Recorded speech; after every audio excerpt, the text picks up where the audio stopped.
उसे कबाड़ खाने में एक डिजाइनर बटुआ मिला। उसे खोलने पर उसे अंदर नोटों का ढेर मिला। बिना कुछ कहे उसने उसे अपनी जेब में रख लिया। फिर उसने अपने दोस्त को अपने साथ चलने के लिए बुलाया। उन्हें बैठने के लिए एक सुनसान कोना मिला। राफेल ने लापरवाही से नोट गिने और अपने दोस्त को 200 युआन दिए। बटुए में हे शी के नाम का एक पहचान पत्र, एक एक्सपायर हो चुका पशु लॉटरी टिकट और एक चाबी, बस इतना ही था। लेकिन इन 3 चीजों ने उसे अप्रत्याशित रूप से एक ऐसा व्यक्ति बना दिया जिसे बाद में हर कोई जानने लगा, एक करोड़पति। पुलिस अधिकारियों का एक बड़ा समूह कबाड़ खाने में पहुंचा और प्रत्येक कचरा बीनने वाले को 20 युआन का इनाम देने की पेशकश की। स्थिति से अनजान गाटो पुलिस के पास गया, ये जानने पर कि वे एक बटुआ ढूंढ रहे हैं और ये कि 1000 युआन का अतिरिक्त इनाम है। उसके चेहरे पर उदासी छा गई। वो तुरंत राफेल की ओर देखने के लिए मुड़ा। उसकी ओर से कोई प्रतिक्रिया न देखकर गाटो ने वो बटुआ नहीं दिखाया जो उन्हें मिला था। जैसे ही पुलिस बोर हो रही थी और जाने की तैयारी कर रही थी, सरगना की मां ने लगभग उनकी पोल खोल दी। 1200। लेकिन शुक्र है पुलिस ने जरा सा उसने शक की निगाह से बटुआ देखा, फिर मुड़कर चला गया। उस शाम गाटो ने $1000 का इनाम लेने के लिए अपना बटुआ देने का सुझाव दिया, लेकिन राफेल ने मना कर दिया। बटुए में सिर्फ कुछ $100 थे, फिर भी पुलिस 1000 मांग रही थी। जाहिर है वे कुछ और चाहते थे। इसके अलावा अगर पुलिस आज 1000 दे रही है तो कल उसे बढ़ाकर 2000 कर सकती है। खैर, अभी बटुआ देने का सही समय नहीं था। पुलिस की तलाशी के डर से उसने बटुआ किसी सुनसान जगह पर छुपाने का फैसला किया। वे गंदे तालाब में कूद गए और आखिर में सीवर तक चले गए। और सीवर के अंदर शुदी नाम के एक दुबले पतले लड़के का घर था। क्योंकि उससे हमेशा बहुत बुरी बद आती थी और उसे एक घिनौनी त्वचा की बीमारी थी, इसलिए कोई उसकी तलाशी नहीं लेता था। हालांकि शुदी ने 500 युआन का इनाम मांगा, क्योंकि उसे पुलिस से इसकी खबर मिल चुकी थी। राफेल उसकी इस बेतुकी मांग को स्वीकार नहीं कर सका।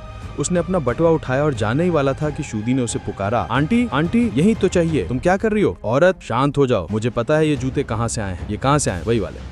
इसलिए वे तीनों ट्रेन से शहर चले गए। पुलिस द्वारा पकड़े जाने के डर से उन्होंने एक सुनसान भूमिगत रास्ता चुना। उन्होंने चाबी से संबंधित लॉकर को एक वेंटिलेशन शाफ्ट में देखा, लेकिन पुलिस से कैसे बचा जाए ये समस्या बन गई। आखिरकार जियाडुआ आगे बढ़ा और मदद कर दी उसने। वो अचानक लोहे की बाड़ तोड़कर भागा, फिर एक अनजान राहगीर को पकड़कर उसका बैग छीन लिया। तभी पास में टैटू वाले पुलिस वाला आ पहुंचा। उन्होंने बाड़ को खोला और लॉकर की ओर दौड़े। चाबी से उसे खोला, लेकिन अंदर सिर्फ एक चिट्ठी थी। घर जाने वाली ट्रेन में जल्दी से चढ़ने से पहले उन्हें उसकी सामग्री पढ़ने का समय नहीं मिला। राफेल ने खिड़की से अपना सिर बाहर निकाला। आवाज ने गैडो को पुकारा। जैसे ही दोनों उसकी सुरक्षा को लेकर चिंतित हुए, गैडो अचानक दूसरी तरफ से अंदर आ गई। इस तरह तीनों ने बिना किसी घटना के अपना काम पूरा कर लिया। गैडो ने उत्सुकता से पत्र उठाया, लेकिन उसे पता चला कि ये हे शी का एक कैदी के नाम पत्र था। उन्हें क्या पता था कि ये पत्र जल्द ही उनकी किस्मत बदल देगा। ये जानने के लिए पुलिस को पत्र में इतनी दिलचस्पी क्यों थी। वे चुपके से चर्च में घुस गए और पादरी के कंप्यूटर का इस्तेमाल करके पत्र पर लिखा नाम ढूंढने लगे।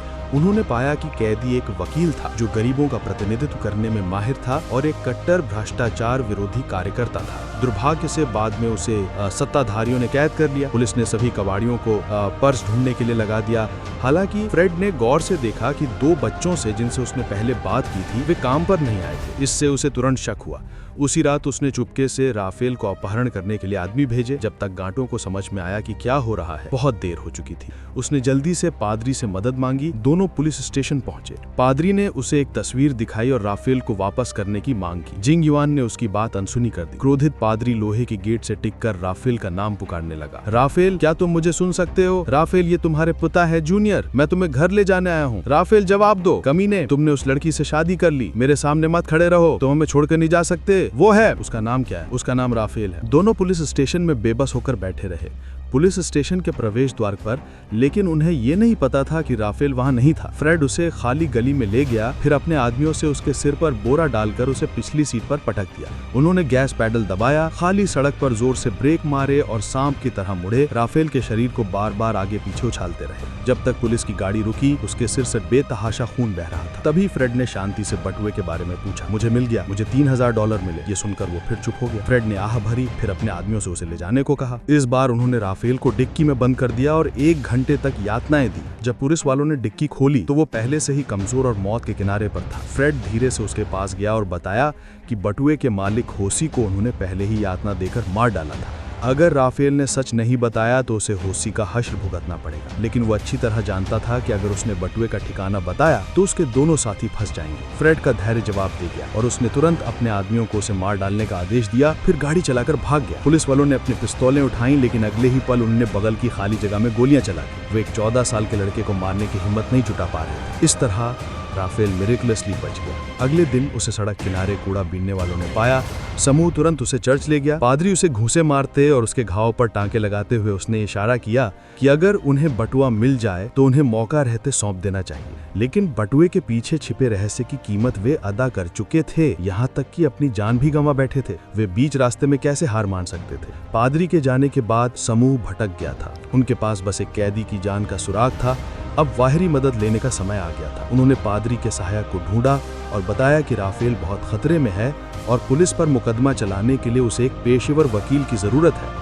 लेकिन आम वकील केस लड़ने की हिम्मत नहीं करते। खुशकिस्मती से गाटो के एक वकील दादा थे, लेकिन वे इस समय जेल में थे। असिस्टेंट हैरान हुआ, उन्हें उसकी मदद की क्या जरूरत थी। गाटो ने बेबसी से जवाब दिया, गोरे दो गोरे, तुम गोरे गोरे तुम गोरे। असिस्टेंट मान गया। वो गाटो के पीछे जेल तक गया। उसकी गोरी पहचान के बावजूद उन्होंने गार्ड को अंदर जाने के लिए $500 दिए। खुशकिस्मती से उसे कैदी से मिलने का मौका मिल गया। पहले तो कैदी को उस पर भरोसा नहीं था। उसे लगा कि वो बिना कुछ लिए कुछ पाने आया है। जब तक गाटो ने हेशी का नाम नहीं लिया तब तक बूढ़ा गंभीर नहीं हुआ। क्या तुम राफेल की बात कर रहे हो? नहीं, वो एंजल मैरी का पोता है। देखो जरा रुको, नहीं यही है, मैं इसे पैक कर दूंगा। फिर गाटो ने उसे पत्रकार शब्दशः पाठ करके सुनाया। तभी उसे एहसास हुआ कि उसके सामने खड़ा बूढ़ा आदमी कोई आम आदमी नहीं था, बल्कि कुछ साल पहले का एक प्रसिद्ध भ्रष्टाचार विरोधी नेता था, जो भ्रष्ट अधिकारियों और प्रभावशाली लोगों के खिलाफ लड़ाई के भंवर में फंसा हुआ था। पत्र सुनकर बूढ़ा आदमी बहुत उत्साहित हुआ। उसने तुरंत जेल प्रहरी से अपनी बाइबल लाने को कहा, लेकिन जेल प्रहरी ने मुलाकात के ज्यादा समय का हवाला देते हुए मना कर दिया और कहा कि वे अगले दिन आकर बाइबल ले सकते हैं और वो उसे खुद दे देगा। ये देखकर बूढ़े आदमी के पास गाटो को बाइबल का राज बताने के अलावा कोई चारा नहीं था। बाइबल का एक कोड होता है, पेज, अध्याय और पद। ये आसान है, आप आसानी से समझ जाएंगे। साओ ड्वास बाइबिलियास इडेंटिकास। दूसरी तरफ राफेल और उसके साथी ने भी खासी बाजी मार ली थी। वो अपने छोटे भाई माउस को शहर के केंद्र की ओर ले जा रहा था। पता चला कि पिछली रात यातना के दौरान उसने डिप्टी मेयर का नाम सुन लिया था। जाहिर है ये घटना उससे जुड़ी थी, तो दोनों डिप्टी मेयर के घर में घुस गए और कुछ सुराग ढूंढने लगे। अप्रत्याशित रूप से जैसे ही आंगन में दाखिल हुए, बटलर ने उन्हें देख लिया, लेकिन उनके सादे कपड़े देखकर बटलर को तुरंत उन पर दया आ गई। उसने न सिर्फ उनकी शिकायत नहीं की, बल्कि उन्हें बाहर भी निकाल दिया। बातचीत के दौरान उन्हें पता चला कि हेशी डिप्टी मेयर का विश्वास पात्र था, लेकिन 2 दिन पहले उसने डिप्टी मेयर से करोड़ों रुपए का नकद और रिश्वत के बही खाते चुरा लिए थे। बाद में उसने उस सामान को रेफ्रिजरेटर में रख दिया और अगले दिन सामान ढोने वाले उसे उठाकर ले गए। इस तरह एक बेदाग चोरी का नाटक किया गया। उस शाम समूह ने अपनी अगली योजना पर चर्चा की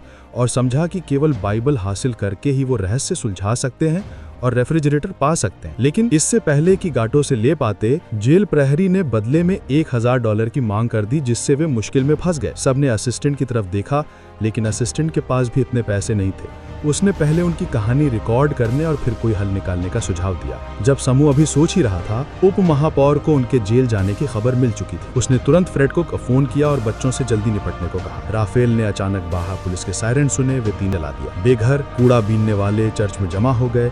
हताशा में शूदी पादरी के कमरे में घुस गया और उसकी अलमारी से नकदी चुरा ली। इस पैसे से वे आखिरकार अपनी बाइबल वापस पा सके। अगले दिन जियाडुआ जेल प्रहरियों से मिला, लेकिन जैसे ही उसने बाइबल ली और जाने ही वाला था, पुलिस ने उसे पकड़ लिया। पास में सादे कपड़ों में तैनात पुलिस वालों ने भी छुपना बंद कर दिया। जियाडुआ ने एक हुक निकाला और एक पुलिस वाले पर वार किया। फिर वो रसोई के खतरनाक रास्ते से छत पर भागने में कामयाब हो गया। फिर उसने बाइबल अपने भाई की तरफ फेंक दी। ये देखकर पुलिस ने तुरंत अपना निशाना बदला और उसका पीछा किया। तभी राफेल अपनी पुलिस ने गोलियां चला दी, लेकिन राफेल ने उन्हें गालियां दी। इसके बाद वे एक जर्जर हाइट हाउस में भाग गए। गाटो खाना ढूंढने निकल गया और बाकी दोनों को कोर्ट समझने के लिए छोड़ दिया, ताकि वे रंग